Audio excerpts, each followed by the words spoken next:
this is my first experience with angels, to my knowledge. Of course, a lot of times we don't know when they're helping us. However, I met this girl the evening I got into Houston. Was there 2 nights, met her at the swimming pool, we got along good. I hadn't seen my brother, that's how selfish I was, hadn't seen my brother in 4 years, who lived there. However, I was going to spend the night with him. I met her at the swimming pool, we got along, she invited me over to dinner. So I spent the night at her house.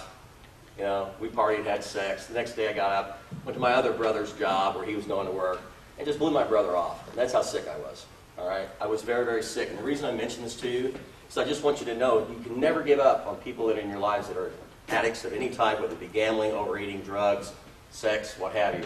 If they continue to get help or try, they can get help. You don't have to enable them. Just don't give up on them. Don't give up on them, because I was really, really sick. And this is just the beginning.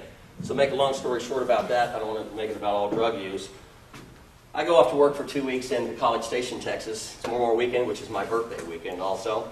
And this lady I'd met was going to throw a party for Memorial Weekend. She said, "Hey, Grady, come in and we can make your birthday party too." So I was excited. Saturday morning, got up, went to the swimming pool, had a 6-pack of beer, nothing like a beer buzz in the morning. Drank it, laid in the pool, got a suntan, went to sleep, got up, got in my car, and headed to the 2-hour drive to Texas. Well, coming to Texas, there's squirrely roads. You ever been there? Anybody? Texas? Roads back and forth like this, up and down through the bottom part of southern Texas.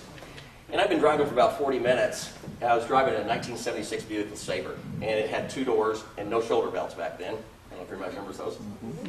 My seatbelt was broken. Okay? No big deal, I never wore it. It's invincible. And this guy comes behind me in a Trans Am, and he's flying. So I speed up to about 75, 80 miles an hour, because you can't pass, taking advantage of his radar detector I saw in his windshield. So we'd slow down when he slowed down and speed up when he sped up, because he couldn't pass me. Well, all of a sudden, the music was blaring in my car, the window was open, I was feeling good, you know, ready to go, and all of a sudden I heard this, "Put your seatbelt on!" This voice just engulfed my whole car and my whole body. Blew me away. I thought someone was in the back seat. I looked around. There was no one there. So I shook it off. I said, "It makes sense. It's Memorial Weekend. People be drinking. And I need to put my seatbelt on. My belt was broken." So I hooked over to the passenger side.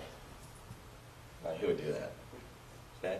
20 minutes later, this guy said that he flashing yellow at the bottom of the hill when we come over the top. We're flashing red on his side, ours are flashing yellow. And when I get about 50 yards from the intersection, he guns it to try and cross. And I slam into him, T-bone. And right as my head hits the windshield and pops, my seatbelt catches and I jackknife around. It saved my life. So that was my first experience with angels. I knew something, there was a reason for my life.